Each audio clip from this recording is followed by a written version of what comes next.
નમસ્કાર મિત્રો, આજે મારી આ યુટ્યુબ ચેનલના માધ્યમથી આપણે એક મોટિવેશનલ સ્ટોરીની વાત કરીએ છીએ. લગભગ અત્યારે ઘણા બધા વર્ષો પહેલાં આપણા દાદા દાદીના સમયમાં લોકો કહેતા, દાદા દાદીને કહેતા કે જે થયું તે સારા માટે થયું. એ જ વાત ઉપરથી આજે આપણે સ્ટોરી કહીશું. જે થયું એ સારા માટે થયું એવું વર્ષો પહેલાં અને અત્યારે હાલ પણ લોકો, ઘણા બધા લોકો કહેતા હોય છે કે જે થયું તે સારા માટે થયું. તો એની જ એક વાત હું આજે આપણી સમક્ષ અને આ યુટ્યુબની મારી ચેનલના માધ્યમથી કહી રહ્યો છું. મિત્રો, એક સુખી સંપન્ન રાજ્ય હતું. એ રાજ્યની અંદર એક પ્રધાન હતા. એ પણ બહુ જ્ઞાની અને પરાક્રમી રાજા હતા. એની જોડે ઘણા બધા સિપાહીઓ, આખું મોટું લશ્કર, મંત્રીઓ, ઘણા બધા લોકો હતા. તો ત્યારે એક વખત ઘટના એવી બની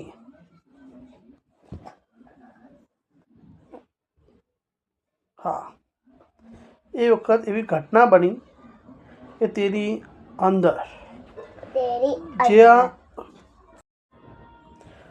તો એ રાજાને એક દીકરો હતો અને આ એક પ્રધાન હતા. હવે એ પ્રધાન તલવારબાજી શીખવાડવામાં એકદમ પાકા હતા. તો રાજાએ એ પ્રધાનને કહ્યું કે પ્રધાન, મારા દીકરાને તારે તલવારબાજી શીખવાડવાની છે. પ્રધાને કહ્યું, જી રાજા, હું તમારા દીકરાને તલવારબાજી શીખવાડીને એમાં પારંગત કરી દઈશ, એવું પ્રધાને કહ્યું. તો પ્રધાન અને રાજાનો દીકરો બંને તલવારબાજી શીખવા માટે જાય છે. જ્યારે રોજે રોજ રાજાનો દીકરો તો પ્રધાન જોડે તલવારબાજી શીખી રહ્યા હતા. ઘણા બધા દિવસો થયા, શીખે જાય. રાજાનો દીકરો તો તલવારબાજી કરવામાં પારંગત થઈ ગયો. અને એક દિવસ એ શીખતા એક દિવસ એવો બન્યો કે પ્રધાન રાજાના દીકરાને તલવારબાજી શીખવાડી રહ્યા હતા. ત્યારે એવી એક ઘટના બની ગઈ કે પ્રધાનથી ચૂક થઈ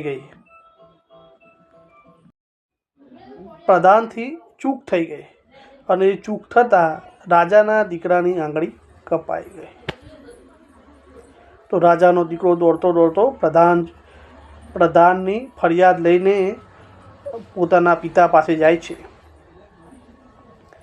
રાજાએ કહ્યું કે શું થયું દીકરા? તો રાજાનો દીકરો કહે છે, પિતાજી, તમારા પ્રધાને મને તલવારબાજી શીખવાડતા મારી આંગળી કાપી નાખી. તો રાજા વાત સાંભળીને બહુ ગુસ્સે થયો અને પ્રધાનને દરબારમાં હાજર રહેવાનું ફરમાન કર્યું. તો પ્રધાનને આમંત્રણ મળતા તરત જ રાજ દરબારમાં પહોંચી જાય છે અને રાજાની સામે હાજર થાય છે. હાજર થતાં રાજા પ્રધાનને કહે છે કે પ્રધાન, તમે મારા દીકરાની આંગળી કાપી નાખી. તો પ્રધાન કહે છે, રાજા,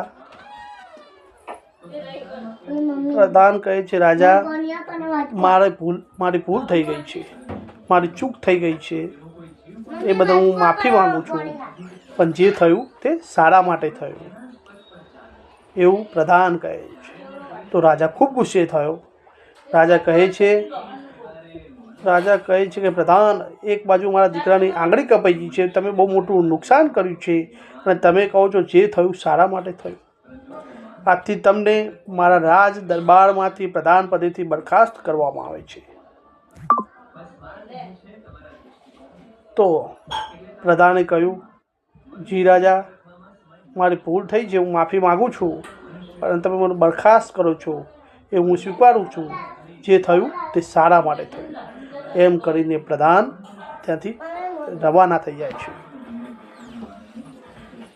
અને પછી રાજાએ કહ્યું કે ભાઈ મંત્રીમંડળને કહ્યું કે નવા પ્રધાનની આપણે નિમણૂક કરવાની છે.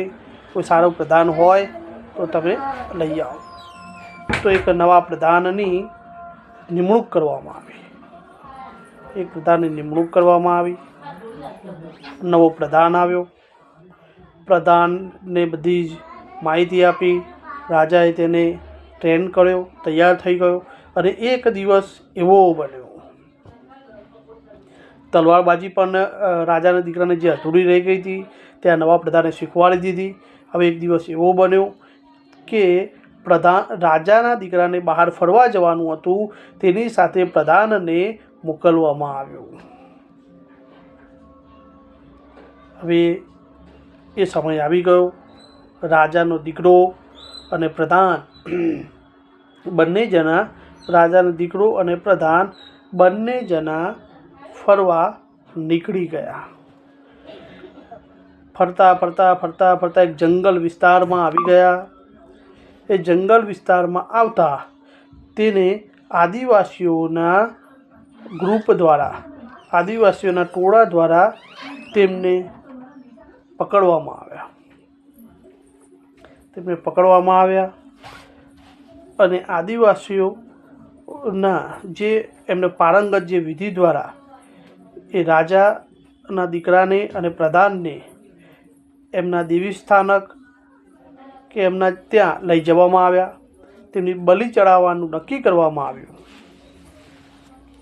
જ્યારે બલિ ચડાવવામાં આવી, રાજાના દીકરાને બલિ ચડાવવામાં લાવવામાં આવ્યો.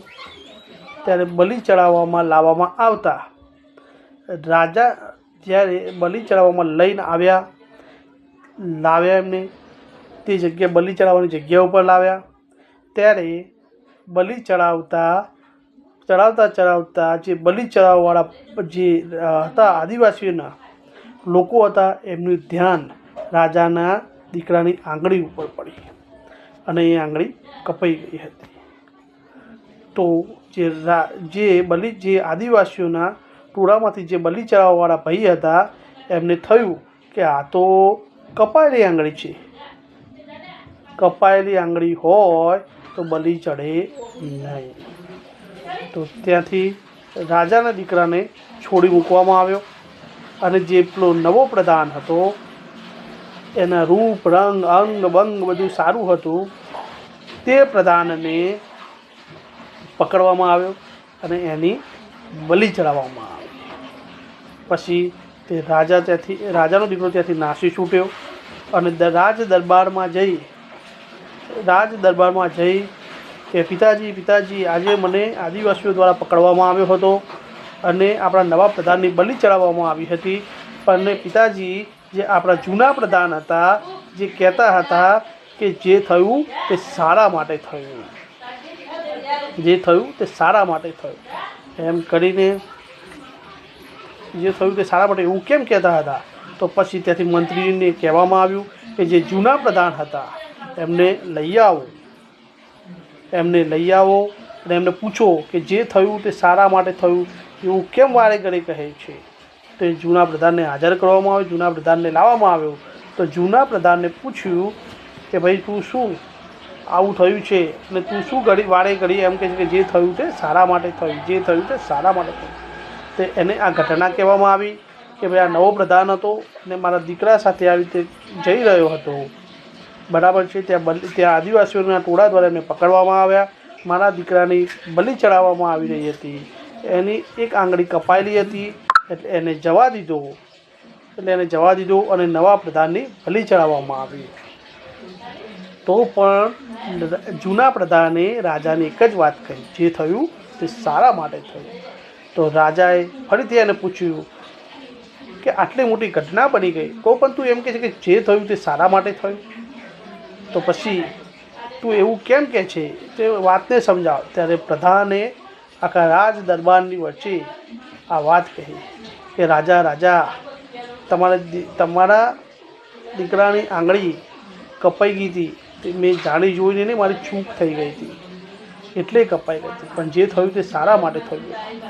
એટલે કે કેમ કે જો રાજા, તમારા દીકરાની સાથે મારે બહાર ફરવા જવાનું હોત તો મારી પણ બલી ચડી જાય. એ કેવી રીતે કે તમારા દીકરાની આંગળી તો કપાઈ ગયેલી હતી, એટલે કપાયેલી આંગળી હોય તો બલી ચડાવાય નહીં, અને હું સાજો સમ હતો તો મારી બલી ચડી જાય. એટલે જે થયું તે સારા માટે થયું. આ મોરલ ઓફ ધ સ્ટોરી છે. ધન્યવાદ.